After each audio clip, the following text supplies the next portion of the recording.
Have you ever been super excited to cook something? Well, I'm so excited to tell you. Today, we're making Cuban steak. Today is April Fool's, which means this is the one day a year I get to take over this channel because Zane is gonna be behind the camera and I'm gonna be in front of it. I'm actually half Cuban. My dad immigrated from Cuba when he was only 7 years old, and we're gonna be including some sound bites from him in today's video. But I'm not a cook. Cuban steak is a traditional Cuban meal that is typically passed down generation to generation. You don't really get a lot of written recipes in foods like this. So we're including my dad's sound bites because we don't cook these things from written recipes with specific ingredients. We simply cook them from learning from our parents how to cook them and how they traditionally do it. Just in case though, here is a recipe from my tia Margarita, but it is always better to learn from an actual Cuban.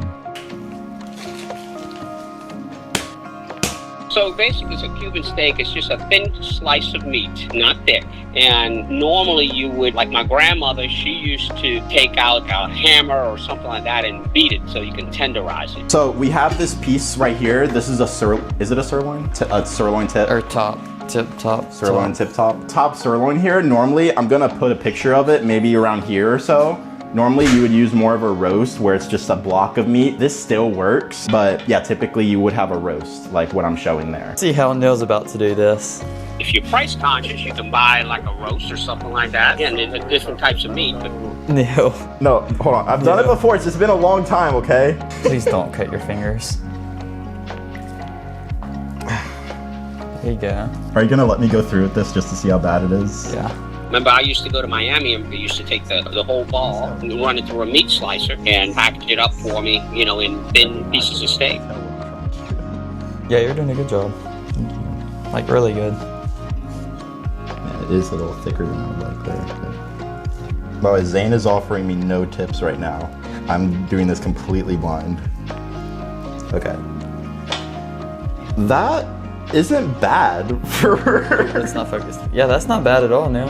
That's pretty good. Yeah, that's I'm definitely proud. gonna work. I'm proud. Do you like this? Neal is trying to figure out how to tackle this.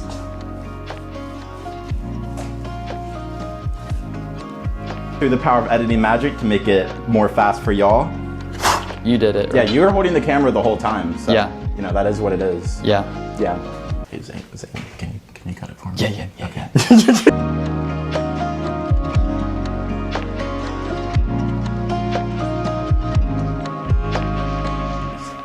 Thanks for helping with that, bro. I couldn't have done it. Okay, so You're welcome. thanks, bro. Man, I've cut meat before at least. I've never cut an onion before. I don't know about this. Gosh. That's I don't know about bad. this. Where do I start? You've seen me cut onions. Do I go how many like this or like this? I go like this, right? You need to stop me if I'm doing it wrong. Oh, no. I cut it in half. I cut it in half first. I know that. We cut it in half first. That's what we do. So I'm gonna go like... Watch your fingers, please. This is about to be bad. Now I go like this. I'm remembering from the shakshuka. I don't think you are. Do I not do it like this? Like Just go for it. I'm doing this all wrong, aren't I? Yes. Shut up. All right, we're about to have an educational setting. All right, Neal, stop. Okay, so, what you just saw was atrocious. So the first thing I want to say Be is... a little nicer. Oh, it was so great. You tried so hard. All of the skin is still on. Pull off your skin. On all of it. It was never removed. Both ends, the root is still on. But the slices honestly aren't terrible. Like, they're not bad. Like, I think that you absolutely do need the strips for what we're making today. So you did have that part right. But now I'm taking over on this. No, I'm gonna cut it, and I cut the onions perfectly. Yeah, he cut them perfectly.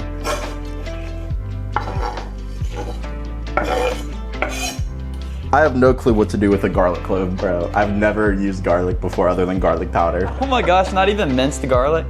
No, I've only used the powder from the store. That's crazy. All right, let's see how you open it. You like cut it into fourths or something, right? No, I can see the cloves on it. Neal, just peel it off. Just grab the clove and pull. Oh, can you do that? Oh, okay. Is it bad if you take them all off and don't use them all? I guess not. Okay, I mean, you have free will. I do. Unless you ask a reformed person. Neal. We don't get into that on this channel. I'm reformed. All right, so what are you gonna do now? How did you? You crush them, right? How did you like do this? Yeah. Yeah. Yeah. What did you learn from the onions? What should you do? What did you forget to do? Cut it in half? No. Here, just smash it. Just smash it, and you'll see.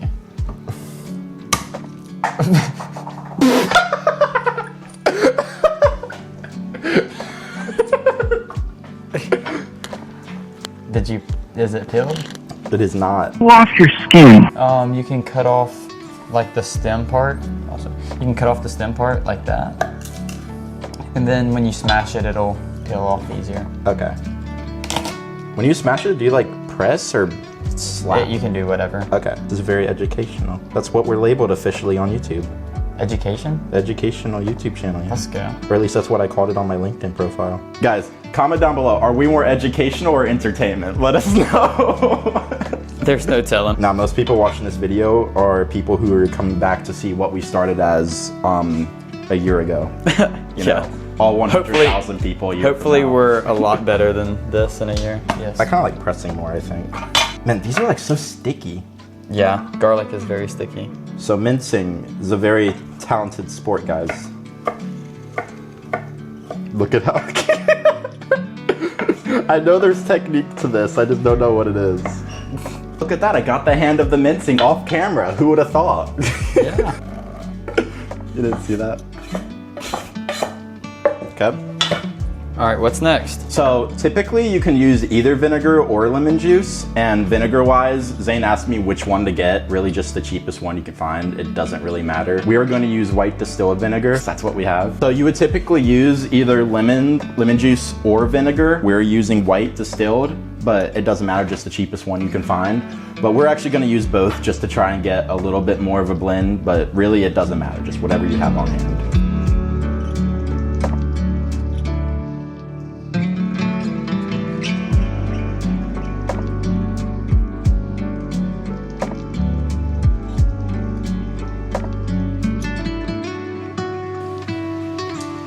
Oh, look at that.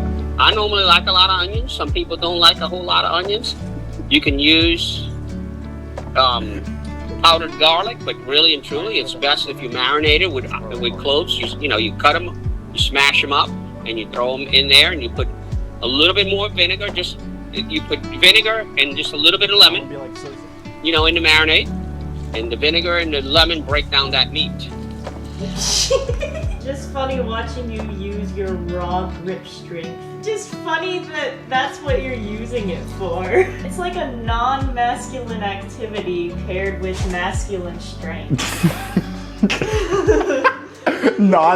hear that, Zane? This is a non-masculine activity you decided to make a YouTube channel out of. That's crazy. That's the great thing about voiceovers. I don't have to worry about not saying something right now. So I'll just say it later. Yes, my abuela, I used to go over there, she said, you gotta eat. And she would take the frozen meat out of the freezer, and within 20 minutes, that woman had a steak on the, on the table. And just run it into the water, she separate it, she'd beat it, with a steel piece of thing, she'd beat it, tenderize it, throw everything in the marinade, soak it up for, a minute or two, and then she'd throw it in that frying pan. Didn't take her long. So we've covered this in saran wrap. We're gonna go put it in the fridge now. Yo, Celsius? But something important to mention is that the longer you marinate this, the better. We don't have that kind of time. We're just gonna let it marinate for about an hour or two. And a lot of people do that overnight to plan ahead and cook in bulk, to have multiple meals planned out and marinate multiple meals at once. Cuban steak. I am a mistake. Best thing to do is get, maybe half-inch oil, or something like that in the pan, and you heat that oil up, and then you put it in, and it cooks right away. I'm gonna put this on medium heat, then we're gonna take just one piece at a time. Just lay it on there, and I say one piece at a time. We're gonna put as much as can fit on the pan at a time, just to optimize our cooking. Don't worry about burning your hands. Cubans have hands of steel. No, we're the type of people who like just dip our hands in boiling water while we're cooking, you know? I will say, other than forgetting to tenderize the meat at the beginning, this was probably the biggest part I messed up on, because I didn't heat up the pan beforehand and I didn't put nearly enough oil. So instead of it being the ideal flash cook deep fry, it was a bit more of a regular, just slower cook. You'll see in a minute, it doesn't really make a difference in the end product that much, to be honest, but even so, try to heat your pan beforehand and put a lot more oil in there. Don't be afraid to use a lot of oil. Make the bottom of that pan like an olive oil broth, okay? Oil is the cornerstone of any Cuban meal. That's why they're so fat.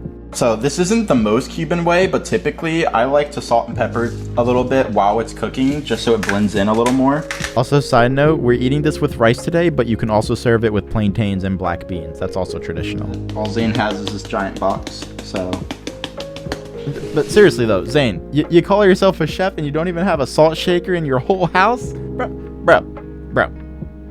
You're going to deep fry it, but the best way of doing it is you heat up the oil. And again, it's a thin piece of meat, so you heat up the oil. It's kind of more like a deep fry in a way. You need to have plenty grease in your frying pan. You basically flash cook it. It doesn't take long at all, but the oil has to be hot first. Throw it in that hot oil, and you can flip it, and should be done in a minute or two. It doesn't take long because it's a thin piece of meat, and you're flashing it. And that's basically a Cuban steak. Not much to it.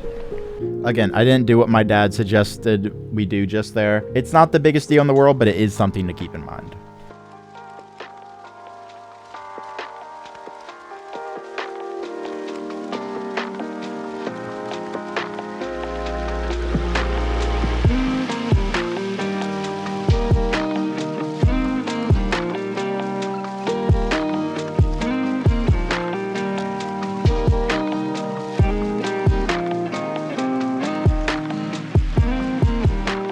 Americans don't deep fry their meat, right, like that, and so it's Cubans that deep fry it. So I guess it was always called the Cuban steak.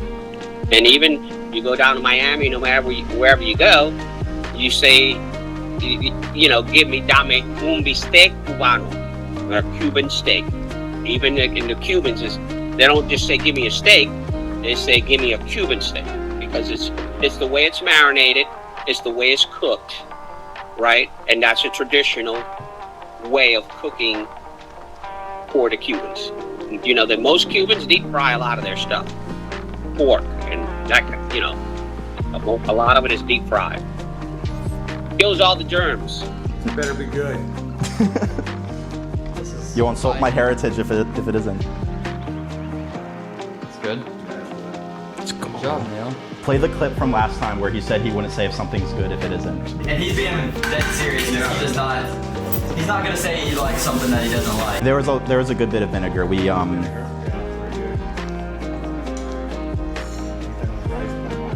That's your rice. yeah, he just warmed that up.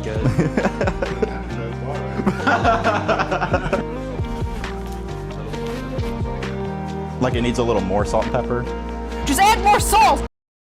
It's kind of salty. A little salty. Neal just dropped the whole boatload of salt on it. He doesn't have a salt shaker. It's not my fault. What'd you think? What you think, man? It's good. I like it. Lauren.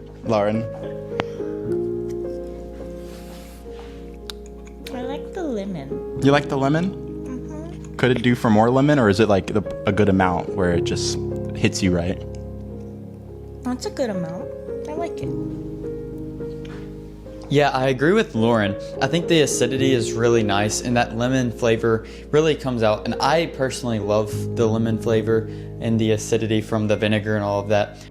I haven't had this steak in several years, and after finally trying it again, I was just overwhelmed with those nostalgic childhood warm feelings that people often describe, and it made me sort of experience more firsthand for myself how cool this channel is that Zane has started here, that you get to experience other cultures through their food, because it's not really about the food at the end of the day. It's about ancestry and familial bonds, traditions that tie a family together, tie even a culture together. Like, this isn't just a traditional Cuban dish to me, you know? This is something I grew up with. And I think that's really beautiful and something that we can learn from. Not in the modern, woke, culturally, politically correct way, but in just a genuine way. And that's what Plated Nations really is. Yeah, that's really just how I remember it. That is absolutely perfect. It tastes just like the traditional dish I grew up eating.